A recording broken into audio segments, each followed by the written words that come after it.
every responsible parent worries about the safety of their child, right? Having said that, a parent also needs to give some room or freedom so that the child can socialize and become more independent. So it's kind of a fine balance. The alarming rise of incidences abuse against children is going high, and it's definitely disconcerting. So let's start by bursting popular myths. One of the commonest myths is that sexual abuse, happens only to girls. So that's true, Shashi. In our country, a belief that boys don't get abused is highly prevalent.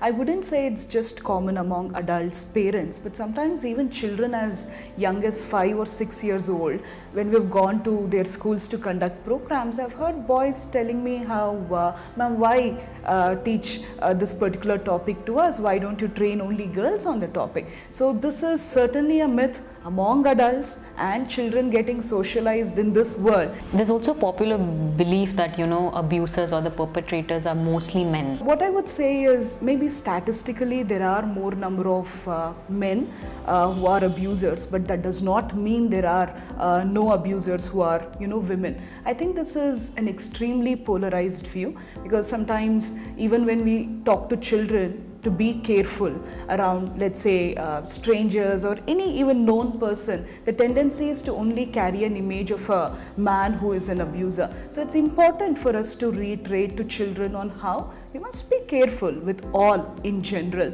not specifically about members belonging to one particular gender. Yes, as children, we were also taught stranger danger. So a lot of people think that abusers are usually strangers. It's important to know that statistically sometimes there are more number of known people to the child who've been abusers. So it's important to communicate how insiders can also be troublemakers, and yes, strangers can be dangerous, but that does not mean known people cannot be dangerous to a child. Especially family members and friends, because they win the trust of the child quite easy. It's easy to gain that space in the mind of the child, and also they also ensure that the adults in the life of the child also do not worry around these known people. So it's an easy pathway to abuse a child. A lot of people think that it is abuse only when there is a physical a component attached to it, like touch. Think about it. The most popular of all concepts in prevention of child sexual abuse, good touch, bad touch, safe touch, unsafe touch, we are only focusing on that form of child sexual abuse which involves contact. But what I want to draw to your attention is there's also non-contact forms of abuse. Imagine making a child watch porn, or looking at a child maybe when the child is bathing, talking to a child in a sexually exploitative manner, or exhibiting one's genitalia to a child. In all these 4 instances, there is no touch, but that does not mean this is not child sexual abuse. So therefore, it's very important that we believe and also communicate that to a child, that there is contact form of abuse, but equally important is to address non-contact forms of abuse.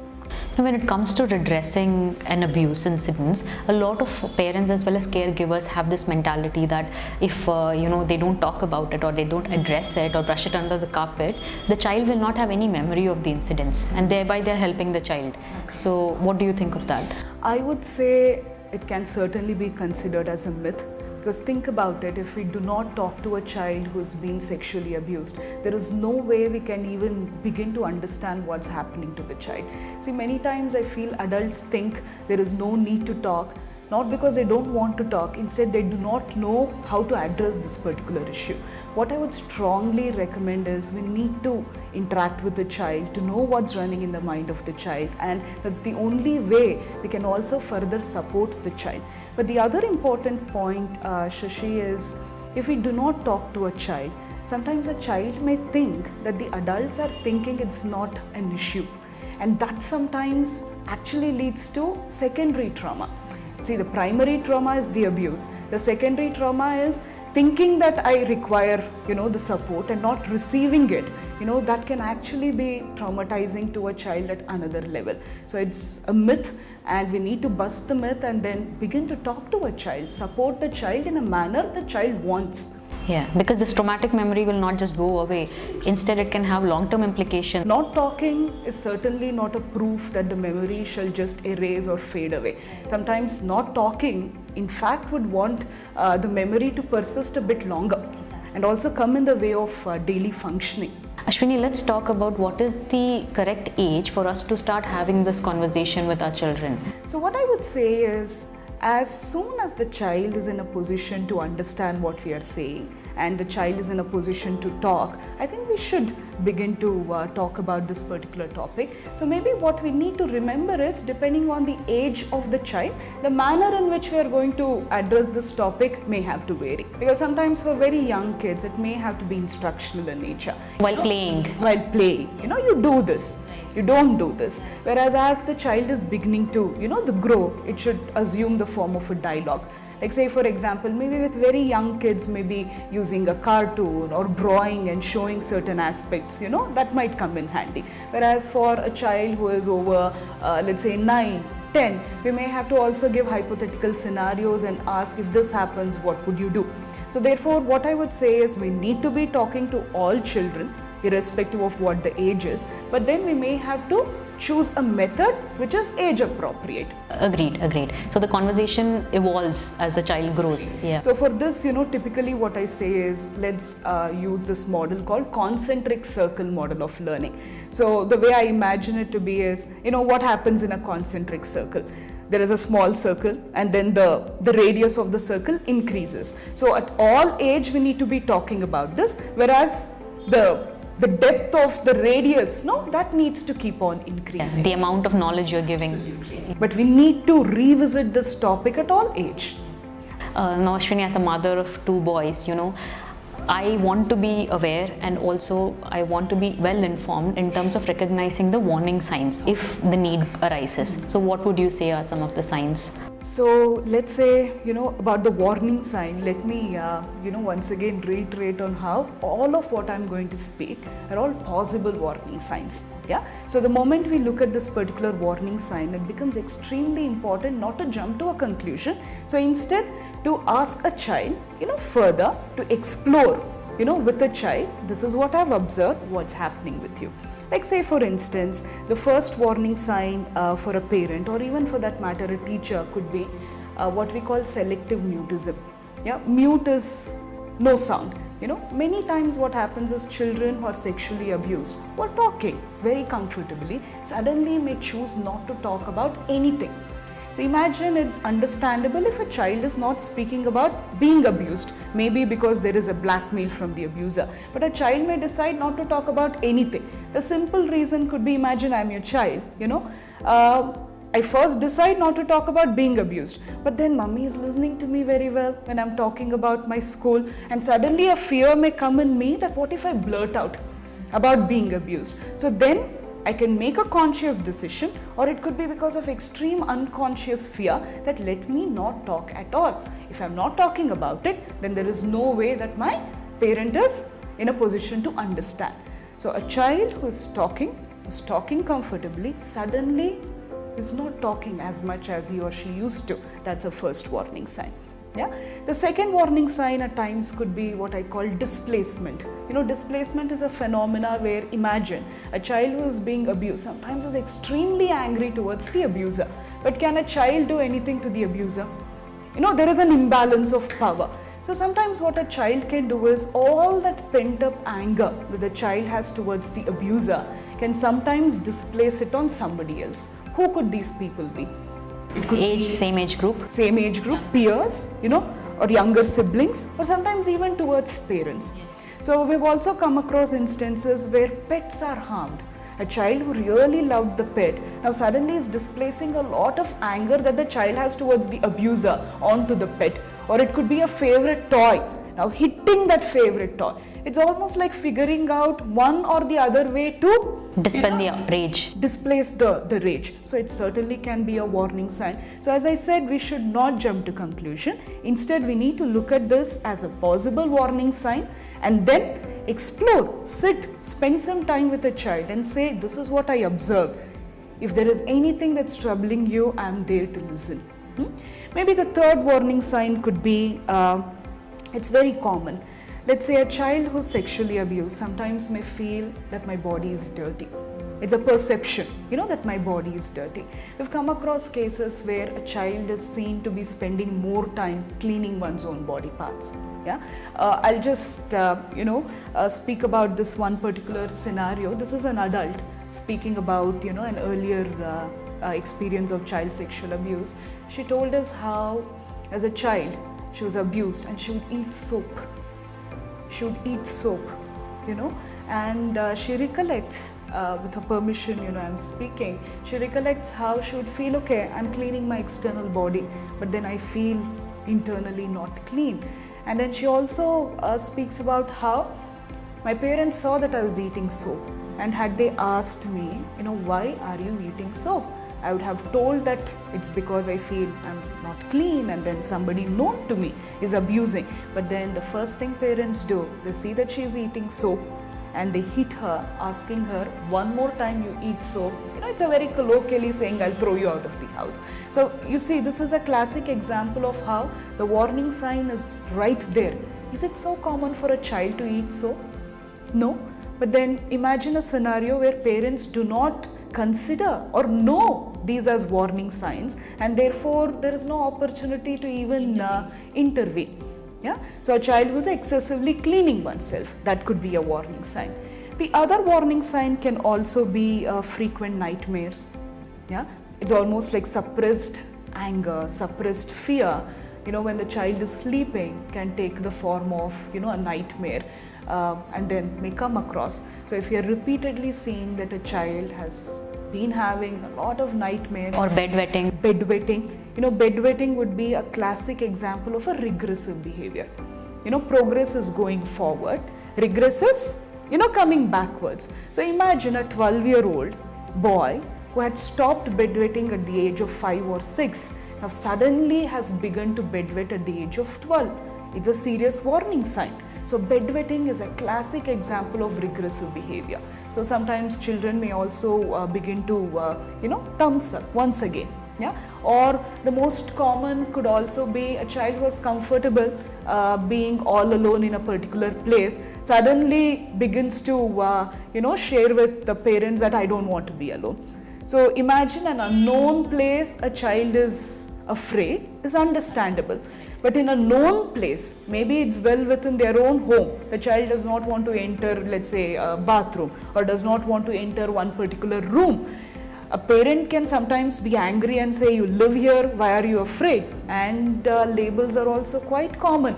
You're not brave enough. Right. All these are labels, but this could be a possible indicator of a form of abuse.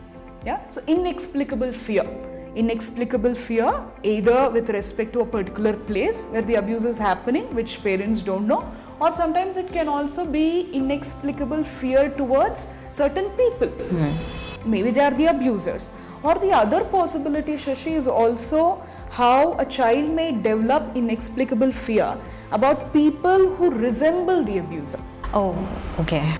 Sometimes it could be a visual resemblance. Let's say the abuser wears specs. Maybe now the child is afraid of everybody who's wearing, similar, spectacles. Or sometimes it can also be what we say olfactory senses. Olfactory is that sense of smell.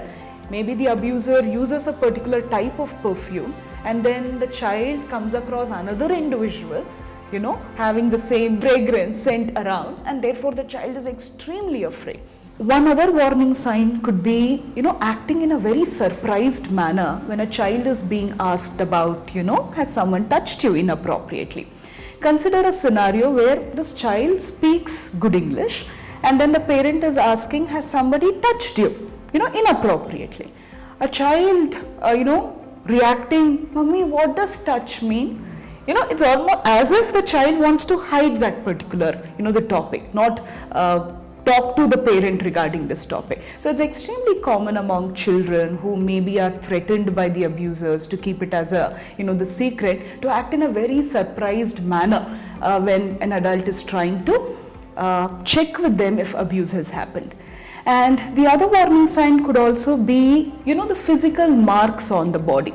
Like say for instance, I've seen a lot of parents considering it to be an issue for all the right reasons when they see a bite mark, whereas many parents do not consider it to be an issue when there is scratch marks seen on the body of the child. So sometimes the tendency of the parents could just be to assume that maybe children were fighting and there are scratch marks, or imagine a pinch mark. Many times retrospectively parents understand that okay, that is a pinch mark, but when they have seen a pinch mark on the body of the child, the tendency to assume that maybe it's a mosquito bite. So therefore it's important to be cautious about all bodily marks, that are seen. And ask the child about it at least, how did you get that? Think about it. How is it that adults are not getting bitten by a mosquito and only children are? So therefore, retrospectively, people understand that, oh my God, there was science, way before. But when we are seeing it, if we do not consider it to be a warning sign, that's really a tragedy. Now, all these are something that parents may have to focus, pick it up as a warning sign. Maybe it's not a warning sign of child sexual abuse, but there is still something that the child is trying to communicate. These are behavioral warning signs. So I would say knowing warning signs, to be observant, and after observing something, to intervene, engage in a conversation with the child is extremely important. Ashwini, let's look at the psychological perspective of an abuser too, because any abuse does not just begin with physical contact. There is a process there too. So what is grooming? Okay. Grooming, I would say, is one of those topics we must be speaking to children about. But before that, we need to understand the dynamics of it Ourselves. Yeah, absolutely. So grooming is essentially a process by which an abuser gains the trust of the child, isolates the child from the primary support givers, and then sexualizes that particular the relationship, and also ensures a secrecy is maintained. I'm speaking about grooming using Michael Wellner's, the model, wherein he speaks about there are stages of grooming. In the first stage, an abuser is likely to target a child who is more vulnerable than the rest. So maybe here is a child who is emotionally in need of attention. An abuser is likely to first observe who is a child who can become a potential victim. So an abuser first targets a vulnerable child. Secondly, an abuser will go to any extent to gain the trust of a child, being there for a child when others are not being able to be there. So gains the trust of the child. So the next stage sometimes can be isolating a child, both physically from the primary support giver as well as emotionally from a primary support giver. Consider an example where an abuser is often seen to talk to a child about how, will you come and meet me all alone? Somewhere you see the abuser is physically separating, but the emotionally separating the child from someone is even more important. Consider an example where the child is living with family members, wherein maybe one of them is an alcoholic, and the abuser is using that as an opportunity, one, to establish the trust of the child as well as to isolate the child.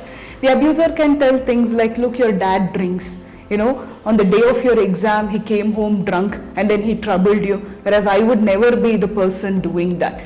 In circumstances like this, a child who is already vulnerable, maybe getting beaten up by dad, maybe is emotionally separated already, and here there is an abuser reinforcing that particular idea. After isolating the child physically, sometimes emotionally, then the abuser is likely to sexualize their relationship. Ashwini, before we wrap up our talk, there are two social practices that I would like to talk about. One, we generally bring our children up to be polite, right? So if we have uncles or any family friends or relatives coming home, it's a tradition of asking our children to touch the elders' feet or give uncle or auntie a hug. So do you think these practices need a change? So Shashi, what I personally believe is there is no need to give up these behaviors, because sometimes a parent who is listening to all these cases of child sexual abuse around might take an extreme step of not engaging with a child, with touch. Think about it, be it touching the feet of an elderly person or giving a child a hug. One is to show respect, the other one is to communicate warmth and love. So what we need to do is, than giving up on these behavior, we may have to dialogue with the child pertaining to these two behavior.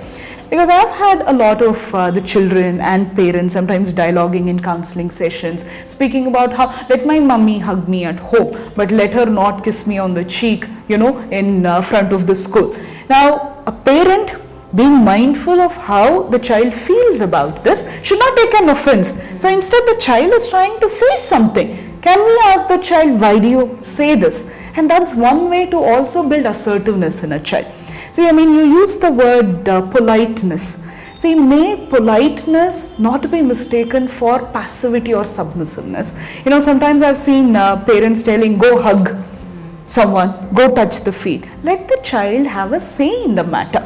See, what I mean is, let's say, what is submissiveness? Submissiveness ultimately is, I do not violate others' boundaries, but when others are violating my boundaries, I don't know how to defend it. Imagine somebody that the child is not comfortable with is hugging the child. It's okay for a child to say, Auntie, I don't want you to hug me. See, that's what assertiveness is about. Assertiveness is our ability to not violate others' boundaries and at the same time do not let others violate ours. But the problem is sometimes we mistake assertiveness for aggression. Aggression is I violate others' boundaries, but I do not let others violate mine. But assertiveness is being polite, gentle, but also firm. Correct. I think that's a very important skill we need to build in children, and that can only happen when there is a dialogue on these matters.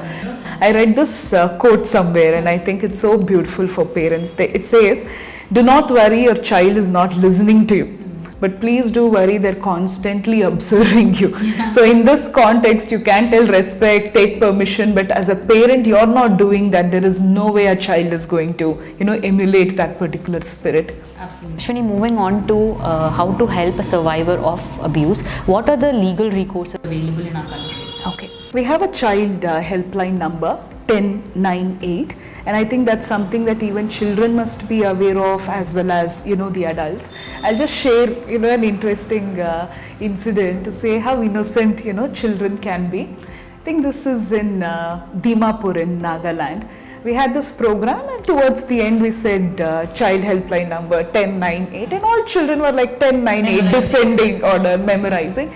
And this one child, almost teary-eyed says 1098 and I'm like, yes, it's 1098. And he's like, Mom, I've seen my dad's cell phone and 10 is not there. So I think as catchy as 1098 is, there are children. So we may have to say 1098. So I think 1098, children, let them know it.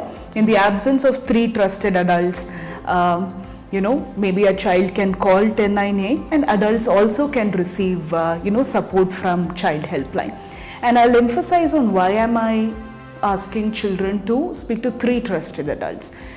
Many adult survivors of child sexual abuse sometimes recollect how they spoke to one trusted person and that trusted person rubbished the whole experience saying that it was not abuse. Now, the hope and the wishes and prayers are that, okay, maybe one among the 3 trusted adults is likely to support the child. And let's also encourage children to speak to these 3 trusted adults. And these 3 trusted adults maybe in 3 different places. Correct. Yeah? Imagine somebody in the home is an abuser. The child tells the grandmother, grandfather and mother, and all 3 of them together convinces a child that this is not an abuse. So therefore, at least in 3 different places, one maybe in the school, a teacher, a parent, then maybe higher are the chances that the child will truly receive support. Ashwini, first let me congratulate you on completing your campaign through Muktha Foundation of going to all 29 states and 3 union territories, meeting with over 1 lakh of children and also meeting with parents and teachers and other stakeholders to educate them on sexual abuse and how to prevent it. What were the experiences that you took from working on grassroots level? So Shashi, it was certainly more of a learning experience for us. The ambition was to go to all the states, which we did, and 3 union territories, and we conducted over 153 training programs. Something that stood out was not a single program where we saw resistance. There was never a scenario where people questioned, is there a need for a program such as this? In each one of those 153 programs, there was an acknowledgement, a validation that this topic must be discussed, and we've received more, the support. But something that we realized was many noted how there are other programs that have happened, but we are looking at it in a much more diluted manner, good touch, bad touch and done. I would say the best part of this campaign was it was not just sloganeering. Instead we trained people on warning signs of child sexual abuse, prevalence, myths, safety rules, what must be done, and when an attempt to simplify should not dilute. So I think people will understand when we communicate it in a manner that they would, and when we keep it in a dialogued manner, they would understand.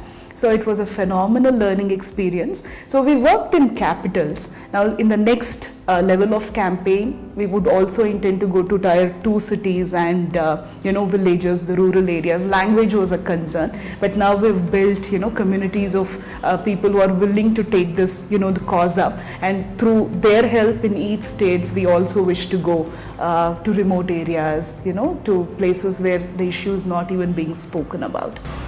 Muktha Foundation and Ashwini have been doing exemplary work in this regard, and if you would like to support them and their cause in any means or form, I shall attach a link to her details and the foundation's details down in the description box below. Yeah, that would be kind. Thank you. Thank you, Ashwini, for such an enlightening discussion. I learned so much today, and I really hope that this encourages and motivates all the parents out there to enroll in workshops which deals with child safety, so that they can eventually educate their children as well.